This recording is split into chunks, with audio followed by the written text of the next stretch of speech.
Hello and welcome to the Business of the Business podcast. I'm your co-host, JP John Boss, with a two-man power trip. Of course, joining me is the financial wrestling genius himself, Mr. Lavie Margolin. Lavie, how you doing today, sir? Hey, John, I'm doing well. I know last week we did a lot of Wrestlemania talk without the Wrestlemania. Unlike many people, I went into Monday happy. Apparently, there were some issues with The Rock not showing up and a little bit of a letdown in the main event. I just know about it in the abstract, but I'm feeling good. But before we move away from WrestleMania, John, do you want to know about the collective? Yes, we definitely need to know about that. Not only the collective itself, but I want to know the numbers. Let's drill deep and let's see who succeeded, who didn't, what was good, what was bad, and how did they fare, with ticket wise. Yeah, Business. so I spent a fair amount of my lunch or break time on on this and kind of a long form piece. So if it sounds like I'm reading it a little bit, I might be, but helps to give me structure. So let's put the headline out there right now. Um, my theory is that the collective's collective attendance reaches 10,000 people at the Palms. So it was a challenging WrestleMania week, of course, overrun by a number of shows as we covered, in depth. But as we also noticed, brands like New Japan, Ring of Honor, and AAA, which we'll get into a little bit later, have stopped running the weekend for a variety of reasons. Game Changer Wrestling, also TNA, have remained firm in maximizing the weekend. So just to put GCW running the Palms in perspective, the Palms has more seats than the Hammerstein Ballroom. And of course, they ran it multiple times. So it ended up being 4 nights, although it seemed like it was going to be three. So the first night, Wednesday night, and I won't be doing it like in a linear way, but just to get those two out of the way first, Dragon Gate. So as we talked about, this had been planned for a more modest ballroom, and they actually had sold out the reserved seats and it was just GA available. Once they moved to the big room, then people could basically sit, I'd imagine, where they wanted, as long as it wasn't in those first few reserve rows, which I think was about 4 or 5. Now, in understanding the power of the collective, we have some comparison for different shows. So Dragon Gate, when it was later presented by Pro Wrestling Revolution, it was on a easier day to draw, but more competition. But that had a much slower trajectory with front row tickets remaining even a couple days out and more than tickets available in the second round beyond. ID tournament, I think we covered that pretty extensively last time. Obviously, a very weak attendance for that, kind of in line with FSW's Friday leg of the tournament, which didn't do as well. So, in running the numbers for the other shows, originally I had a comparison point of WrestleTix because I figured WrestleTix wasn't going to be doing a post look at ticket sales. But then it just popped up right before we were recording, but I didn't fully acclimate to that. But in looking at it quickly, it pretty much aligned with what Brett Lauderdale shared with me. I reached out to him over text message, and he was just giving me the numbers. I know sometimes when it's a promoter, people are concerned and so on, and they'd rather lean on WrestleTix, which makes sense because it counts the maps, although, it depends when tickets stop being counted. But pretty much from what I could tell, the ticket sales were aligned with the later numbers that WrestleTix shared. So, John, I'm not sure if you had a chance to look at the numbers, but if you haven't, maybe we could do a little bit of a guessing game. Keep it interesting. Sure, yeah, So, I actually haven't. I haven't really seen it. cool. So, first, of course, we start with the highest number. So, future guesses, it doesn't have to be higher than that. But Joey Janela's spring break. What do you got? Probably 1,500, something like that. So, right. So that's what it was really looking at. Like pre-show, WrestleTix had 1,409, but it ended up being 1,800. Oh, okay. So, and I asked Brett, like, did this end up being the most for a spring break? But he said Spring Break 2 did 2,400. I'm not sure if that was the year Gunther was there. But this year's edition, like, gained late momentum for Sabu's retirement match. Well, any number like that for an independent show is impressive. What do you think about this theory I have, John? I think, like, the collective nature of the collective dampens something like this. Like, you know, I'm not saying you would have sold out, 10,000 seat building, but I think maybe you could have sold out 2,200 seats or more, depending on where you were, if, like, you really focused on, Sabu in the moment. But, there was quite a while, as we talked about on the show leading up to it, it was unclear if Janela was going to be able to perform. Maybe the whole thing would be canceled.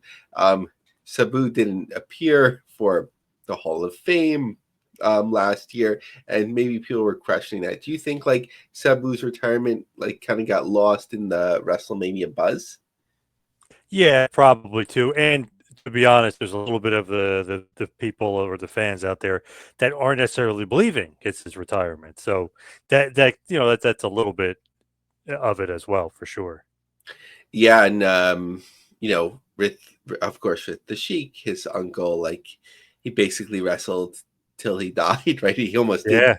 Yep. die in the ring, unfortunately. But Brian Solomon, of course, covered that Sheik so well, and I didn't realize that he, not to go on a tangent, I didn't realize he was making so much money from Japan at the end, and it kind of helped to save his finances. I guess it makes sense, right? Like, why else would he go out there and, like, take those risks? But, as a wrestler, people are willing to do that. Okay, so that's spring break. Next, Bloodsport. What do you got for attendance? 1,200, probably something like that. Yeah, so I would say this is similar in that, in advance, WrestleTix had, a couple of days out, 1,026 tickets, but it got some momentum and it finished with 1,500. Not bad. All right. Heels Have Eyes. So I'll give the WrestleTix pre-count, which is a couple of days before, 1,050. Oh wow, I was only gonna say like maybe like 1,000 or so. Okay. Yeah, so this was 1,470. Wow, good for them. Okay. And to me, like, those are, like, the two breakout brands, which we've talked about. I mean, Heels Have Eyes, it has different ownership, firstly, and, like, Josh Barnett is a collaboration with GCW, but, like, Heels Have Eyes, obviously, they're doing their thing, and we'll talk about musicians who own wrestling and so on. The Bloodsport one, I think, like, logistically, they could possibly do more, but we've talked about that and so on. So the other shows, I think, like, probably would be like a toss up. Like, what did they draw, right? So I'll just go through some of those quickly. Actually, let me open up as we're talking the WrestleTix email, because one of them actually clearly showed a huge gain. But one second. Okay, so final counts. Okay, so what did we talk about so far? Okay, so Defy, I had it, so that's basically the same. That's Brett's number 478. That's actually interesting because WrestleTix had it as 532, right? High Spot Super Show, Brett had it actually a little bit lower, 750. WrestleTix had it at 801. Barnett's Bloodsport, WrestleTix had it at 1446. Progress, I didn't ask Brett for, I'm not sure if I got that number from Brett, 550, but WrestleTix has it at 608.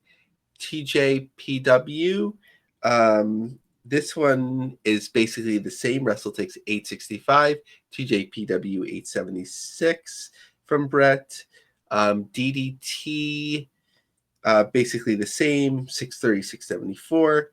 Janelle's Spring Break WrestleTix had a little bit lower, 1733. Heels Have Eyes, 1520. So basically the same. Big Gay Brunch, let's see. WrestleTix had it a little bit higher, 792. Brett, 752. GCW, TJPW DDT. They WrestleTix had it higher, 648. Cluster Forever. I didn't get a number from Brett, I believe, on that, but WrestleTix had it 892. That's surprising that one picked up so much momentum, but it's like a unique audience, so late after night one. So doing the math here, especially looking at Brett's numbers and the numbers that I had from WrestleTix in advance. So the total at that point was 9,555. So my assumption was for the shows that I didn't have numbers, a little bit of a late ticket sales pickup. And even though Wednesday Dragon Gate did well relatively, and WWE ID did not, that like when you combine all those things together, I'm comfortable having it at 10,000 tickets sold or distributed, however you would think about it. So, what else was going on with this weekend? Yeah, so now like thinking about GCW moving forward, because so much was the collective and pre-collective that was kind of like leaving everything else alone. So in terms of their LA show, which is next on May 3rd, so a little bit of a breather for them. Looking good for them. First 3 rows are sold out. Most of the stage is sold out.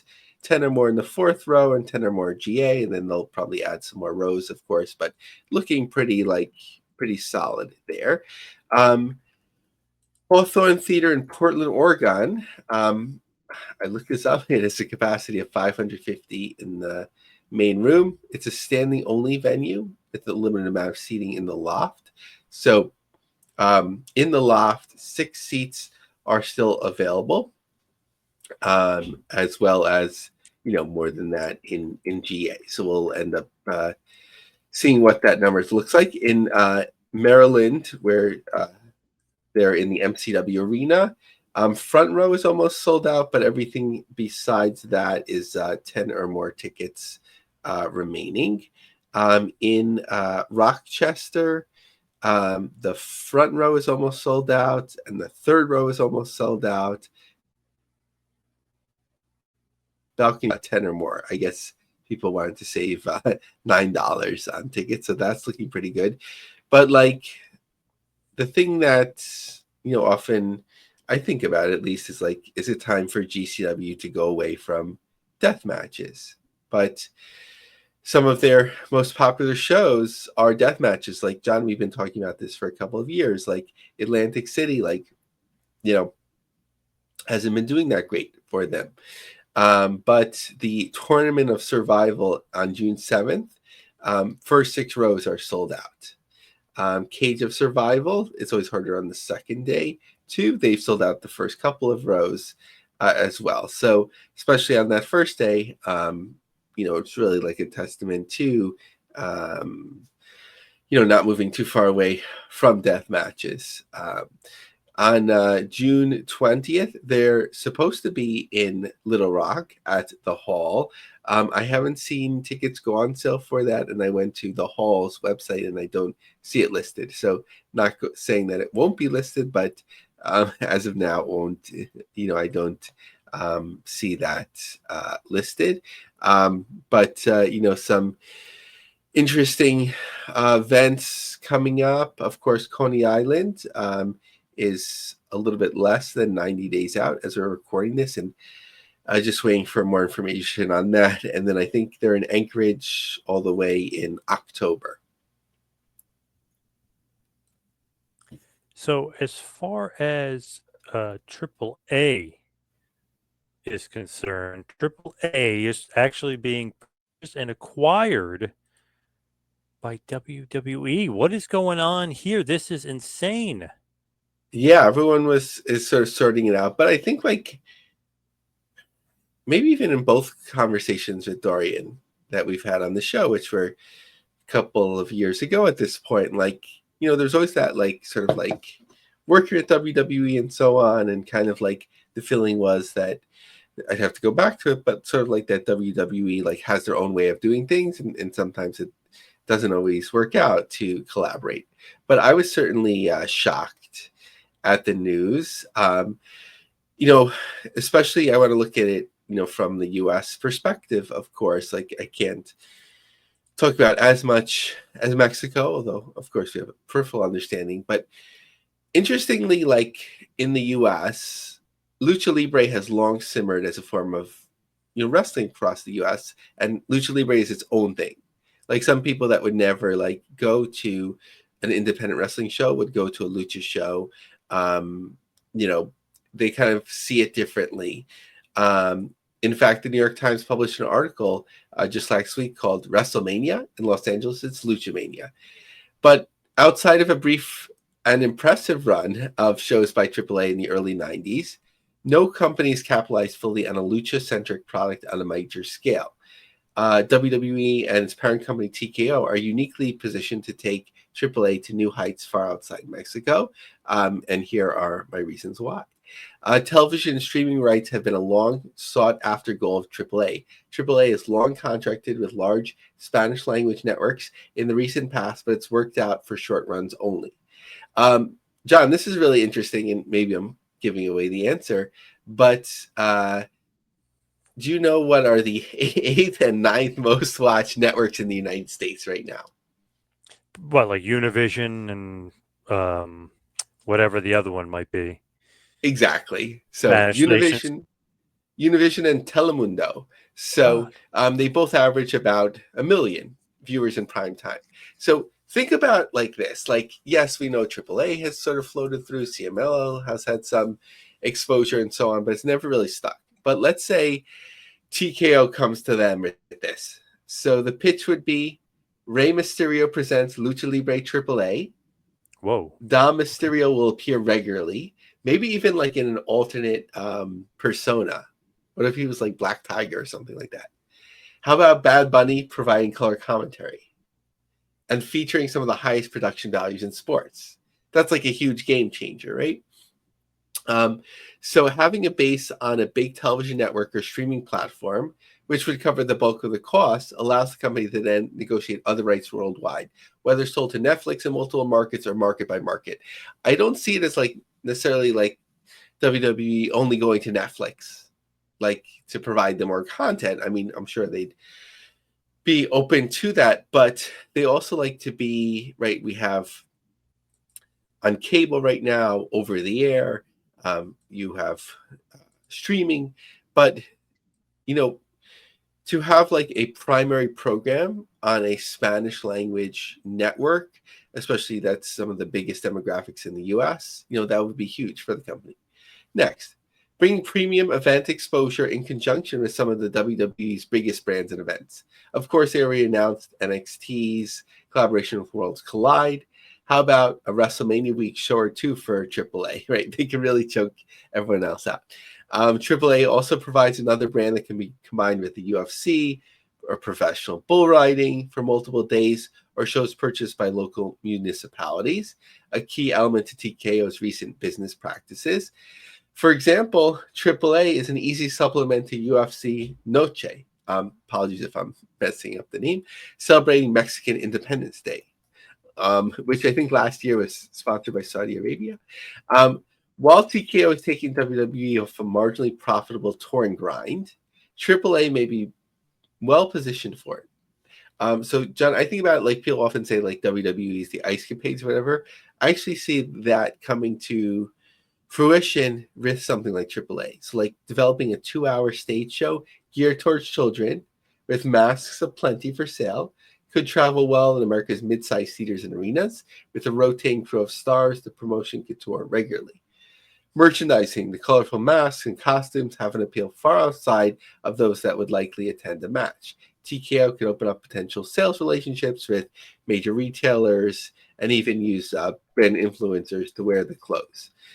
If positioned carefully, AAA would be an alternative style to wrestling, which obviously it already is on a smaller scale in the US, rather than a minor league version of WWE.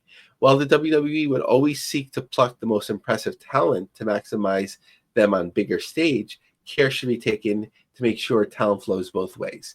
So next, and this is a really interesting thing that I don't completely claim to understand, but I wanted to share it. Uh, Philip is a Mexico-based sports and entertainment holding company, which has a significant relationship with Lucha Libre, primarily through its role in the acquisition of AAA by WWE. So actually, what I'm reading now is I asked Grok to give me the information. What I was reading previously was an article that I wrote on my website.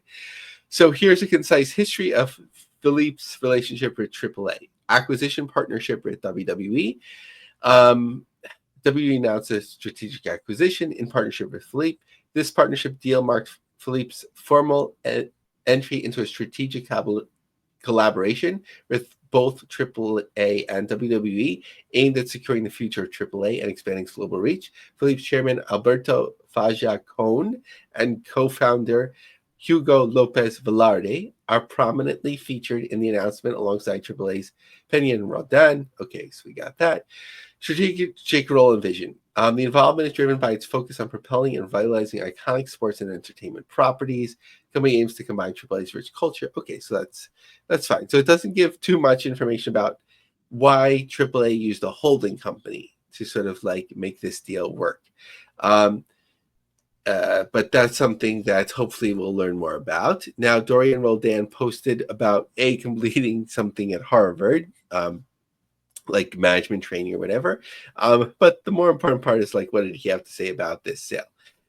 We signed the most important transaction in history of the company. After many months of negotiations, analysis, tensions, sleepless nights, endless calls, we managed to close an alliance with WWE and Philippe that represents a new era for AAA, one that honors our legacy, but also dares to dream big, an era that seeks to take Mexican wrestling to the top of the global stage. None of this would have been possible without my mother, Maricela, the strongest woman I know, the one who's carried the weight of Antonia Peña's legacy. To my sister, Jessica, thank you for being a sensible, loving voice. To Arlette Arvisa Manzo, thank you for walking with me this year full of extremes. To my team, there are not enough words. They've carried the journey with me. They've given everything. This is triumph belongs to them. You're the backbone of your group, of the group. Thank you to everyone who's part of AAA. So, with all that being said, it was interesting with Vikingo saying there at the announcement that he will be at TNA Rebellion, which is really something that's booked by Masked Republic. And we'll talk about Masked Republic a little bit later.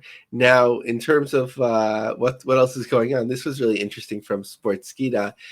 WWC, Puerto Rico's top promotion, is a historic organization owned by Carlos Colon. There have been discussions about a potential talent exchange between WWE and WWC. Interesting. WWE is taking over the world, so to speak. It seems like trying to take over the world, maybe.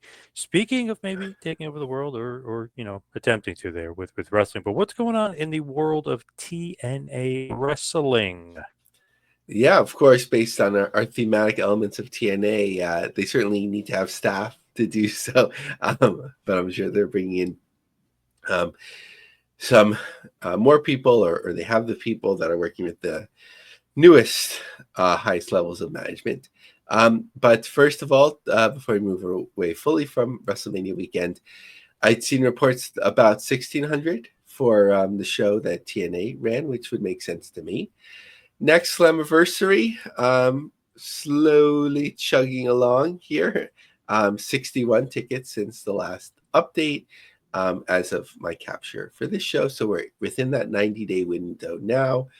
2,626 with a current setup of 4,101. John, before we move away from prognostication for the evening, although maybe it'll come up again, what do you think are like the potentials for TNA in Belmont Park? A, just generally if things go along as they are, and B, like, what a chance WWE sends someone, or maybe they get a hot feud going. Like, what will it take here? I don't know. I think they could probably do maybe 4,000 if they do something with WWE or maybe a mix in with NXT or do some sort of like brand versus brand feud, if you will. Maybe they could do 5,000 or so. But I don't know. I feel like WWE should get involved with that and really try to pump it up because it is kind of in their their neck of the woods there, Long Island, New York. Yeah. Have you been to UBS yet? No, I never have. I always wanted to go there, but I haven't been there. Yeah, I just realized that the Metro North, which is convenient for me, there's like a connection now there. I don't think TNA is what's going to get me over there. I wouldn't mind dropping in at a TNA show like this if it was a little bit more convenient, but always cool to see new like major arenas. The LA show is interesting because no matter what, they've opened up their 200 level tier. So at some point you could drop into the website, and WrestleTix caught this as well. Sometimes the 100 is still listed, but and then sometimes not, and then only the 200 is listed. On the floor, there's about 400 and something tickets, and just a few are remaining. A couple of, I think like three of the five were like the most expensive, and then a couple that were a little bit over $100. But I think it'll end up doing really well as a show. Um, Moon Township, Pennsylvania, really the Pittsburgh area, UPMC Event Center. So uh, June 20th, so a little bit early, but some tickets near the ring, some tickets just above, just off the ring. The risers moving along there. The Mullet Arena in Tempe, Arizona. Um, uh, June 6th, not bad. A fair amount of rows on certain sides of the ring gone. Pretty big venue. In Brampton, Ontario, I think that's the one to watch right now. That one is looking really good. Of course, sort of like a home market for Len Asper. Looking at TNA and their schedule again, just to review here. April 27th, TNA Rebellion in LA. May 1st and 2nd in Irvine, California. Irvine, there was nothing really to speak of ticket sales at the moment that was different than what we've talked about. May 23rd and 24th, Brampton, Ontario. Tempe, Arizona, June 6th and 7th. Moon Township, Pennsylvania, June 20th and 21st. And then, of course, Slammiversary on July 20th. So I think we pretty much, sometimes they'll throw something out there that will surprise, but that pretty much looks like the schedule that takes us all the way to post Independence Day. Damn. Okay. Interesting. How about New Japan Pro Wrestling? How is Resurgence doing? How is everything in the world of New Japan Pro Wrestling right now? Yeah, I don't want to sound bleak, but if there's a resurgence, I don't see it, unfortunately. So Wow. staying sharp here after 10 p.m. But Friday, May 9th, so at the time we're recording this, it's about 2 weeks out, 2 weeks in a day. So tickets distributed 1,354, a current setup of 3,721. Number of seats on the venue. I think this is an 8,000, 9,000 seat venue. So number of seats on the map, 6,525. Resurgence last year wasn't gangbusters, but it did do just under 3,000 tickets, which, New Japan in the US, I found the Tanahashi sales like relatively so impressive, but it's really a struggle. And they have to think about like, does this make sense? I know it's obviously a little bit closer from California to Japan, but it doesn't seem like there's upward momentum. What of course does help them, whether it's straight rights free or a split of ticket sales, whatever it may be, is of course Forbidden Door at the O2 Arena in late August. What's going on with like Tanahashi's retirement? Like, do you think, or I don't know, do you think that should give him a boost, or does that not necessarily give him a boost because he's like older and retiring, and you know what I mean? Like, it's kind of like a double-edged sword maybe a little bit there. Yeah, I mean, there should be. I don't know always the way that things are done in Japan, but like from the US, I think that definitely helped with the Chicago. But then you have that obviously a different market, and people aren't traveling as certainly as much to New Japan. I think it used to be a thing when they had a lot more buzz, and certainly pre AEW. But then you go into Ontario, maybe Tanahashi comes to do an appearance. I don't know what the commitments are in Japan at that time, but like, it's just like a piece off, another piece off the table, and you're sort of emphasizing it. I definitely do feel that, you should take advantage of, retirement, tours and so on. I think that's obviously it's to a certain degree working really well for WWE, but just like from a few steps removed, I think, it's clear that New Japan has to like sort of figure things out and have like that new generation and so on. But that's a struggle for them. Do you think there's anything to like the rumors of like a sale to WWE to AEW, or that just sort of like picked up from the AAA thing?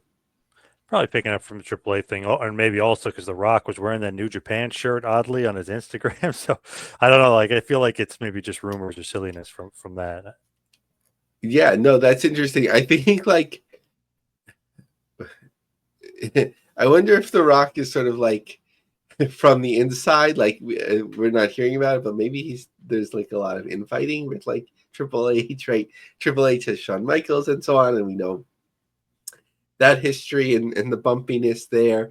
And maybe he was like trolling Triple H by wearing the New Japan shirt. I don't want to like sound too much like a fanboy or whatever, but like, it does seem like there's some personality things going there. But I did forget about The Rock wearing the New Japan shirt. To Yeah. me, the AAA deal has like so much more potential for maximizing, especially in the US, than New Japan. I think New Japan's audience is very limited, very hardcore, and I love it. But AAA has so much more potential appeal to a broad audience. I know sometimes people say full stops, but I don't like when people say that. But I'll say exclamation point. No, yeah, no, I agree for sure. What is going on in the world of MLW though? What's going on with Major League Wrestling?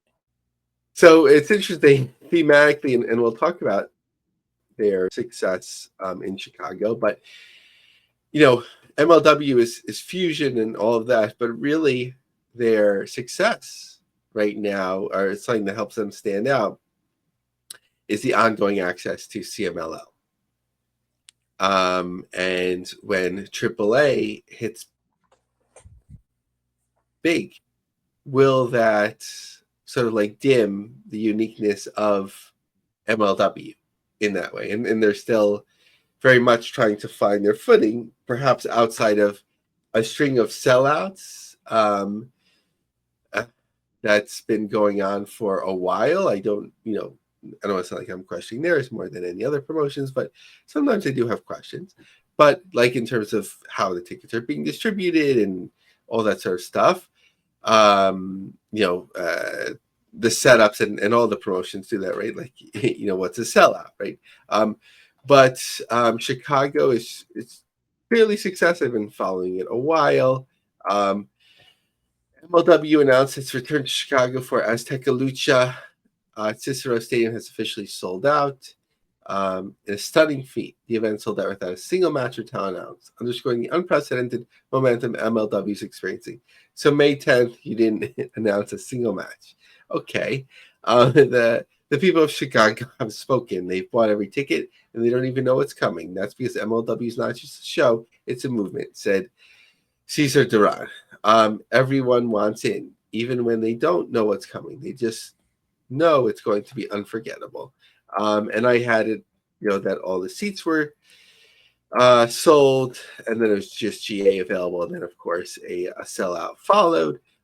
Nothing too much to talk about in terms of their other events, but in New York, Summer of the Beasts, obviously in Queens, smaller venue, they'll probably sell that out. Fightland back to Dallas on September 13th. That's slow going, but we're still a ways out. But of course, they seem to do shows on about a once a month clip. Maybe since June is June 26th, maybe it'll end up being just one show in August for MLW. What is going on in the world of Masked Republic? Yeah, so they have hi Kevin, but they have the shows that tacos and tequila and all that, and they've been making sure to emphasize all that. But the Mass Mania is really these were the first two shows beyond the pilot that they were getting out there, May 3rd and 4th. A particular reason, it says, due to circumstances beyond our control, the events have been canceled. Refunds are available. We look forward to playing future dates, but have to apply things fairly. The tickets, these were very big venues, and the ticket sales were very, very slow. So, you have that reality hitting. I think like running like a Westchester County Center, something of that nature, like where you can have space to have like a screen of some size or like a setup and have like an interactive experience in the hallway or whatever it may be, that's big enough. But like, it's very hard to draw several thousand people. And, there's that. And then obviously the timing with WWE purchasing AAA, I don't know.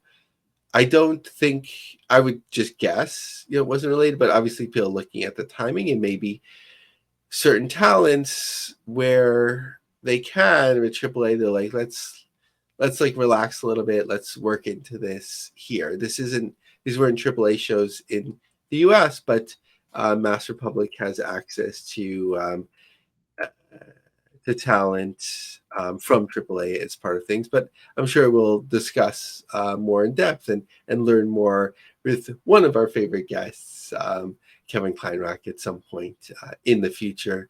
I think it's probably a good idea for us to let things settle down a little bit from the AAA acquisition, so we can look at it sort of like with a landscape that's settled with Kevin. What about musical artists as promoters? What is going on here? What did you do here? Yeah, so when you think about standout independent wrestling promotions, a number of them are musicians that run. Obviously, Insane Clown Posse has a JCW forever. Billy Corgan, we know about the NWA. Master P, was it last night or next week that he's on AEW? No, last night he was on. Oh, it was last night. How, yeah. Was it without incident? No Eric Bischoff being threatened? No. There was physicality like around him and stuff, but the way they played it off, I thought it was great. I really liked it. I'm like I don't know, just maybe a little bit of a soft spot for Master P because of WCW, but I always liked him. How many people like this hooty hoo sort of live in their brain, I know. Yeah. He's Proud about it. Yeah. Oh yeah, definitely. He's definitely a bucket list guest for me. John, don't beat me to it. We have to do it together. Yes. Believe me, I've tried. I haven't been able to contact, but I've emailed a few times. Yeah. Fair enough. I think you need that. I don't even know if like Amazing Red can sort of like it's obviously up to Master P, like whatever. Yeah. Yes. But House of Glory has a lot of momentum now. But West Side Gun, who first time we talked about it, we were both sort of like who, but right. Heels have eyes, right? Like there's a lot going on there. No one like has broken out huge. Sometimes you think like, okay, it's like a famous person, they're wealthy to various degrees, and they like wrestling, so it'll make the wrestling promotion huge. I would say they're all firmly independent wrestling companies, but I ran a modestly responded to poll, but I do agree in terms of the winner, the results, that Which musicians that currently own a pro wrestling promotion have done the best job in charge? So very early, but West Side Gun 44%, Billy Corgan 22%, Master P 22%, ICP. This isn't my opinion, but 11%. Now, what about you?